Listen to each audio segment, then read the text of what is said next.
And from time to time, we'll invite guests to join us to share their childhood memories and stories. Nothing is off limits. Barry, some things are off limits. So find This, That, and the Other podcast at KSJE.com. Or wherever you listen to podcasts.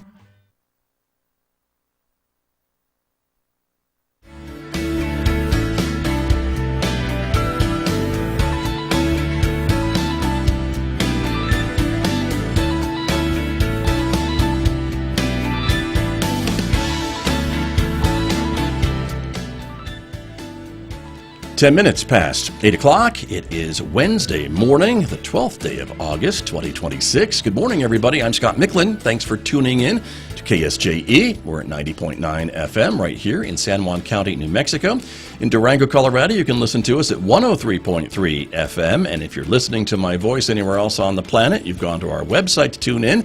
That's KSJE.com, or maybe you're listening through the KSJE radio app, or perhaps you've asked your smart speaker to play KSJE. It's great to have you all with us this morning. Also want to welcome our viewers who are watching me right now. The video of this program is streaming out live to the KSJE Facebook page and also to our YouTube channel. So welcome aboard, everybody. So glad that you are with us, because this morning our topic is healthcare and back to school. So talking about pediatric healthcare with kids going back to school and some of the things that they are getting into. We'll be talking with my guest, Meredith Justice, who is here in the next few moments. She is a pediatric nurse practitioner with San Juan Health Partners Pediatrics. So stay tuned for that coming up in the next few moments right here on KSJE. Then later on this hour, we'll be checking in with Dining with the Dead from the Rio del Sol Kiwanis Club. They'll be telling us about the annual event coming up in September and about some of the characters from Farmington and San Juan counties past who will be represented at this year's event. So stay tuned for that coming up today at 8:50 a.m. on KSJE. Next hour, of course, it's our classical music program, Roving with the Arts. Mick Hess will take over the studio, a 90-minute version of Roving with the Arts on Wednesdays to take us to 10:30. And right on Four Corners, our local and regional author program. That's Del Cherie Spinner. She is going to be talking with two authors today, Paul Knight and Chris Allen. They are the authors of The Music of Creation. You'll hear more about that book and the two authors' perspectives coming up today at 10:30 on Right on Four Corners on KSJE. A reminder, you can also connect with us on other forms of social media besides Facebook and YouTube, like Instagram or Blue Sky, X, and now Nextdoor. So we'll see you over at those places as well. And if you're a podcast listener, you can subscribe and listen to KSJE podcasts. We publish new episodes almost every day, so they're available wherever you listen to podcasts. So maybe discover a new local program in your podcast feed. And of course, the KSJE radio app available for download today from the App Store or Google Play. Our podcasts are there. You can listen live and much, much more. A great way to stay connected on the go. Outside our studios at San Juan College this morning, 69 degrees at the moment. We're expecting cooler weather, which we're much appreciative for this week. So highs only in the 80s for the next few days. But today may be a good chance for some showers. 50% chance of showers this afternoon, 85 for a high in Farmington. Another 50% chance of rain overnight tonight with a low of 66. More chances for rain tomorrow with a high of 82 on Thursday and Friday. Look at that, a pretty good chance of rain for the next couple of days. And then Saturday and Sunday, partly sunny skies with highs again, mid-80s, 87 on Monday, maybe more rain chances on Tuesday. We'll have to see what that happens, but still high temperatures only in the mid-80s, not 100 plus for the next several days. I'll be back with my guest from San Juan Regional Medical Center right after this on KSJE.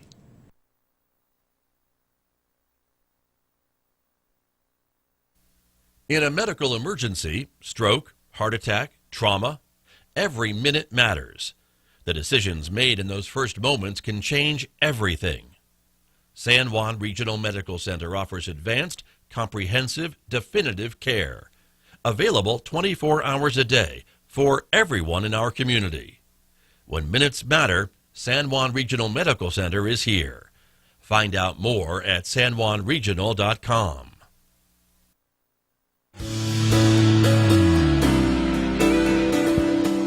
Now back to Studio A and the award-winning Scott Micklin morning program on KSJE. I'm back in the studio this morning with my guest, as I mentioned, from San Juan Health Partners Pediatrics. Meredith Justice is here with me this morning. Good morning. Thank you for coming in this morning. Good morning, Scott. Thank you so much for having me today. You bet. It's good to have you here to talk about all things kind of back to school and kid related when it comes to health care. And school has just gotten underway, as we were talking about here in San Juan County. And so you haven't seen kind of any signs yet, I guess, of kids kind of getting sniffles or whatever it is they get when school gets back in session. But I know you're ready for it, right? We're very ready. Yeah. Yes, usually we have a week or two into school, and then Right. kids start sharing their germs, and we start seeing all the colds and the tummy bugs and the strep throat and all the things like that. Right, but there are things that we can do to maybe minimize some of those chances, right, of a kid getting sick or whatever, right? Absolutely, absolutely. What are Teaching some of our those kids- things? Yeah. Teaching our kids to wash their hands Right. before they eat, after they use the bathroom, after they've been playing. Not touching their face can be hugely helpful. Right. And not sharing all their drinks with their friends. Okay.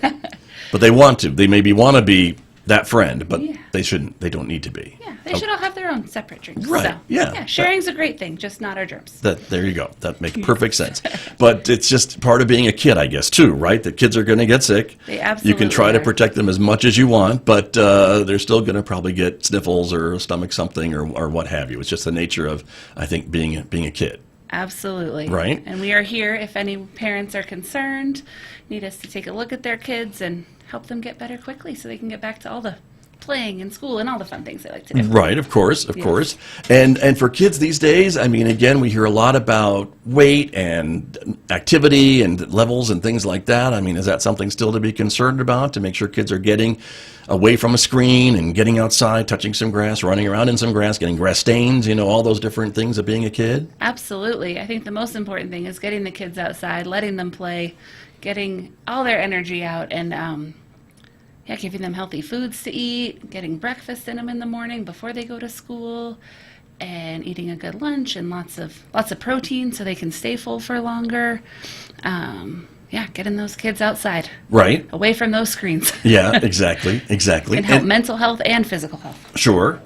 Very important as well. And with that then, to get them learning maybe some of those good eating habits at a younger age, is that also an important thing the parents can be trying to instill early on? Yeah, absolutely. And parents showing them by example can be hugely helpful. Eating meals together when it's possible, making sure parents are putting fruits and veggies on their plate and giving a great example for the kids because they're watching everything we do. Right. They're like little sponges, aren't they? That's Exactly. true. Exactly. And healthy snacks and things like that, is that also important? Absolutely, and packing them snacks so they can eat throughout the day.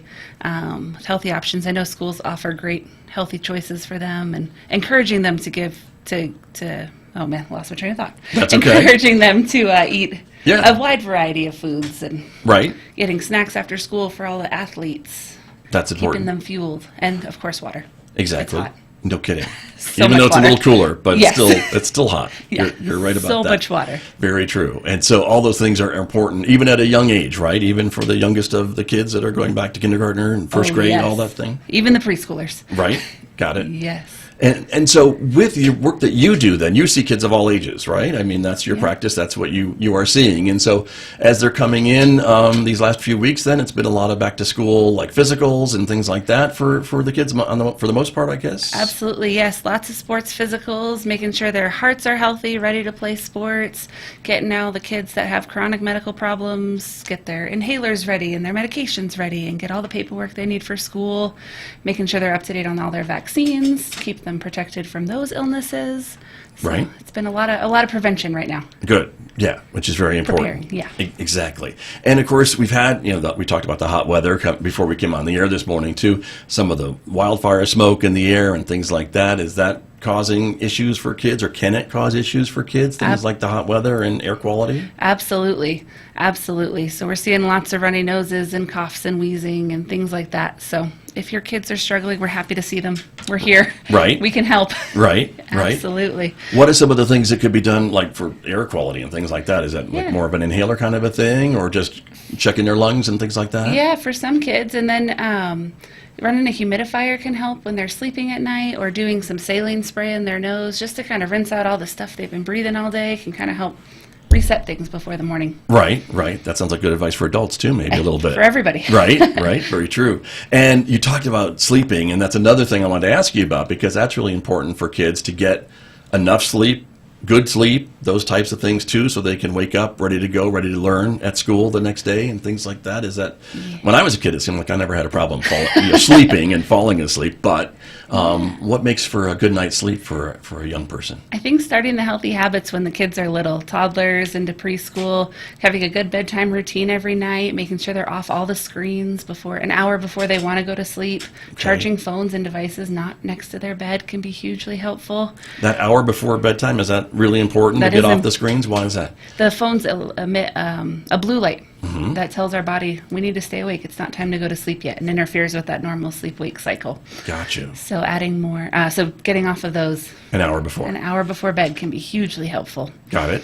And you mentioned not having them charging right next to the bed, so there's not really that I guess, temptation to reach over in the middle of the night to see what that notification was or what's happening or what am I missing out on or what have you, right? Yes, exactly. Yeah, getting the phones out of the rooms can be, or iPads or any of the tablets, can be hugely helpful for sleep. Right. Cool, dark room, quiet. Okay. Very important. And going to bed early. Sure. Because we have to get up pretty early for school and work and all the things. So, right. Yeah. Go ahead. Our kids need our big kids need 8 to 10 hours of sleep. Our little kids need 10 to 12. So that was going to be my next question: is how much sleep do the kids need to get that kind of quality type of rest that they can then face the next day, right, ready to go? And so it's more than I get. I can tell you that's for sure. But it's more than probably a lot of adults get, right? And so that's really probably important. A lot of teens too. Right. Yes. And so without that much sleep, then what kinds of things can, I guess, happen for a kid? Does it affect their concentration? Does it affect their abilities to maybe learn at school the next day? Absolutely. Impacts their way to focus and impacts their mood. We can see a lot of behavior issues, just tired and grouchy. I'm tired and grouchy when I don't get enough sleep, so it's even exacerbated in our younger kids. Sure. And then can impact our teenagers with anxiety and depression, and all those kinds of things can be worse when we're not sleeping very well. Got it. So very important. Hugely important. And for kids maybe that don't kind of settle down as quickly as maybe mom and dad would like them to at the end of the day, a pretty active day or things like that, any tips to kind of, I guess, getting off the screens is helpful, right? But anything else, having that dark room, that cool room, does that help calm everybody down and get them maybe ready to sleep? Because sometimes kids just don't want to fall asleep. Absolutely. And just a consistent routine, whether it's a shower or a bath or reading or whatever that is that family likes to do, doing the same thing every single night and going to bed about the same time every single night. So, and waking up about the same time. Because our body gets into routine. Right. So if we can be pretty consistent with that bedtime and consistent with what comes up leading to bedtime, kids love routine. So that can be hugely helpful. Okay. So that means I can't stay up later if it's not a school night. Exactly. Or I shouldn't. Exactly. Go to bed at the same time. Same time. And wake up early. If it's Friday night, doesn't matter. It doesn't matter. Okay. That's good advice. Yeah. And that's good for folks to be able to know. And does that work for kids of all ages, I guess, too? Some of these things we're talking about? Oh, yeah, absolutely. Little kids all the way up to our 16, 17, 18-year-old teens. Nice. Probably adults, too. Probably. Yeah. I would think so. That's true. But that's not your area of expertise. I see them till they graduate. Okay, all right, fair enough. Yes. But just to be clear, but good advice, I think, for all of us to follow. And for student athletes and things like that, you mentioned some of the physicals and things like that you were screening for and talking to them about. Are there some things for that age kid that needs to be, that they need to be concentrating on? I mean, obviously being active and working out and doing all those things for their team, but anything else that you tell them to be aware of when they're in training or working on a sports team or being part of a team? Yeah, making sure they're staying hydrated is really, really important. A lot of these kids are playing outside and it's very hot and they're losing a lot of electrolytes. So sometimes they'll need electrolytes, lots of water, and making sure they're fueling their bodies okay. So getting some snacks before, eating after practice, all those kinds of things are important. Listening to their coaches and their athletic trainers who are helping them take care of their bodies to prevent injury. All of that is hugely important and will help them succeed. Right. When they're working out and doing that so much and getting ready to get on the team and training for the team or being part of the team, do their appetites increase? I mean, do mom and dad maybe get surprised that, they're eating a lot more than maybe they used to eat when they were just kind of sitting around the house or going out and playing with their friends, and now they're on a sports team and in training more regularly and things like that? Does that impact their appetites and the amount of food that they're ingesting and eating? Oh, absolutely. They're eating, they're burning so many more calories, and Right. they're working hard because they're out there practicing for hours every day. So yes, absolutely. That's gonna be lots more part of food it. and healthy foods. Yeah. Proteins, carbs, stuff that'll give them energy. Right. Oh, that's important. Very important. So very good, excellent. And for the work that you do at the office, then for all ages of kids, then what are you're kind of, as you said, you're waiting for maybe kids to come in after school gets started, and there's a little bit of that those germs going around. I mean, you'll see kids coming in maybe with some upset stomachs or runny noses or things like that. That's pretty typical for a couple of weeks after school starts. Yeah, we usually see a lot of illnesses, lots of colds, of course, the runny nose, the cough, fevers. Little kids tend to get fevers when they get sick, more so than adults do. Right. And it's not a bad thing. Their body's fighting it, but they should stay home. Come see us if they're not drinking, they're not eating. Parents are worried about them, of course. And then, we see a lot of strep once school starts back. And then we see a lot of tummy bugs too. Got it. Right. Unfortunately. It's no Right, fun. exactly. And with some of those, with the younger kids, again, and the immune systems are still kind of developing even as kids are at school age and things like that. That's still part of the body kind of ramping up and some of these systems getting mature. Absolutely, absolutely. So they'll get all the illnesses. Yeah. They're going to get them when they're babies or into school age, and illnesses change and viruses change, so they'll keep getting sick. But the more we wash hands, the more we teach them all these healthy habits, the healthier they'll be and the quicker they'll recover. Right.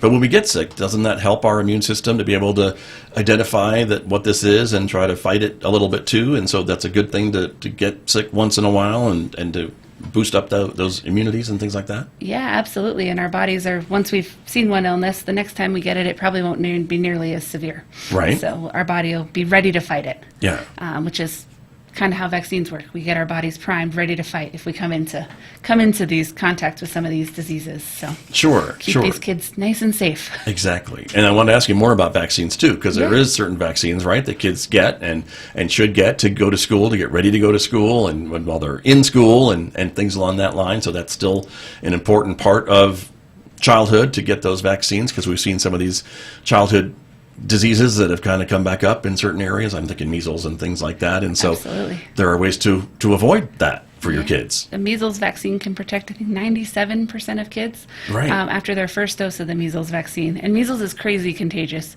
If you walk into a room, someone had measles, was there even 2 hours ago, you could still get it, even if they're not there anymore. Yikes. So Okay. it's one of the ones that we can protect and keep kids out of the hospital, keep them safe and healthy and growing and thriving and doing all the things they love to do. Right. So that's a big one. Chickenpox is another one we don't see as often because we're vaccinating and kids aren't struggling with that anymore. Right. And then our older kids, meningitis, that can make kids really sick really, really fast. Got it. And so that's an important one to protect them against. Okay. Very our good. older kids. And I think, what we always say, at least what I always say on the radio to audiences, that if you have a question about vaccines and you're not sure if they're right for your child, to talk to your child's primary care physician, nurse practitioner, whatever your trusted healthcare professional is, because I imagine people do ask you questions about vaccines and, what do you think for my child and my specific, medical background and things like that. And I'm sure you're always willing to talk to parents who have a concern, aren't you? Oh, absolutely. We love having those conversations. We want to keep their kids healthy just like they do. And every kid is different. And when you have a relationship with the provider, that's huge because we've seen them grow up and we've taken care of them when they're 2 months old and now they're 6 and trying to keep them safe and keep them healthy and thriving, really. So yes, we love those conversations. Okay. And we want to help. Very good. Well, I appreciate that, because I think, again, a lot of folks maybe have questions or they get conflicting information as they're ingesting media and messages and things like that. And so I think it's nice that they're able to kind of talk to their local, trusted medical professional to ask these questions, and that you'll take the time to answer them for them. I think that's important too. Yes, absolutely. It's a huge part of our well child checks, so Good. hugely important. Very good. And speaking of vaccines, there was another note that I had to ask you about vitamin K. Vaccines as well. This is something I don't think I've heard of it before. Is it relatively new or not necessarily? Well, it's not new. It's been around Okay. for a long time. but Okay, it's I know not- vitamin K's been around for a long time. Oh, yeah. Right? Oh, yeah. But the vaccine, right? And then, It's not a vaccine, actually. It's just vitamin K. pardon me. Okay. Yeah, no, it's okay. well, see? It's a shot, so. Okay. Yeah. Okay. But it's actually given to newborns Okay.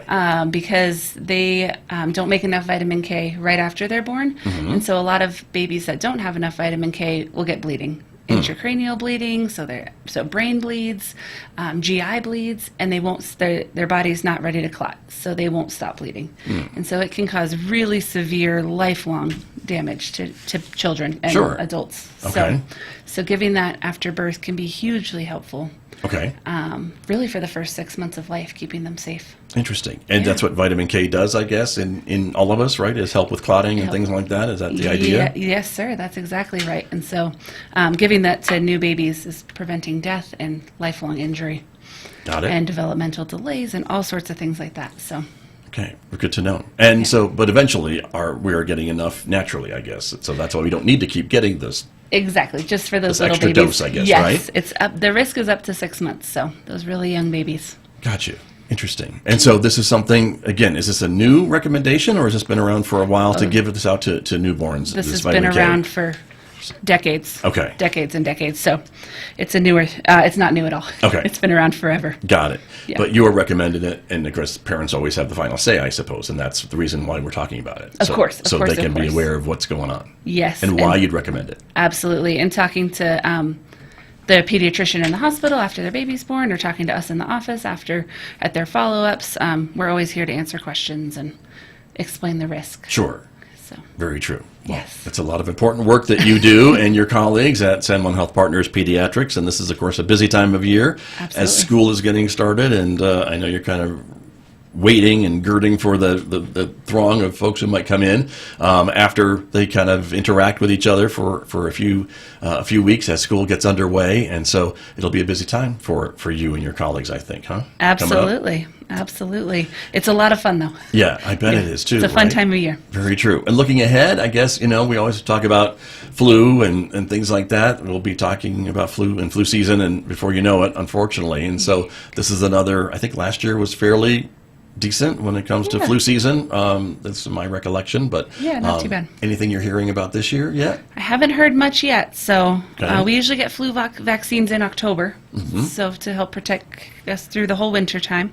Right. And yeah, practicing all these good, healthy habits now. So as we get into the 6th season, we're already ready. That's true. Some of the things you mentioned earlier are good ways to avoid getting the flu as well, right? The washing your Absolutely. hands, the getting enough sleep, and eating right, and Yeah, all getting those- outside. all those habits, right? Absolutely. That's really good. Well, we just have a couple of minutes remaining this morning, Meredith Justice, and so any final tips that you have for parents out there who are getting ready, if they haven't already sent their kids back to school, they're going to be doing it in the next couple of weeks, wherever you may live in the Four Corners. So what's your advice for parents?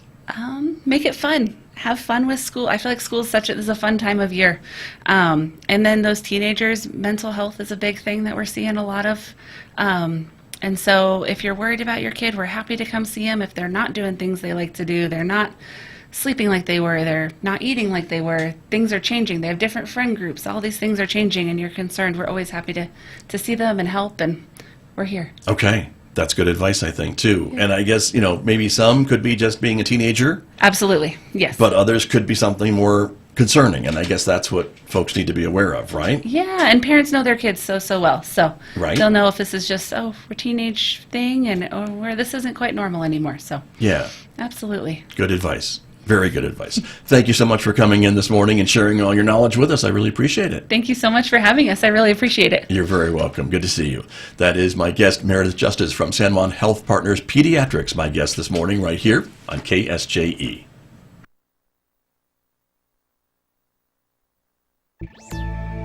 TikTok withheld a safety feature from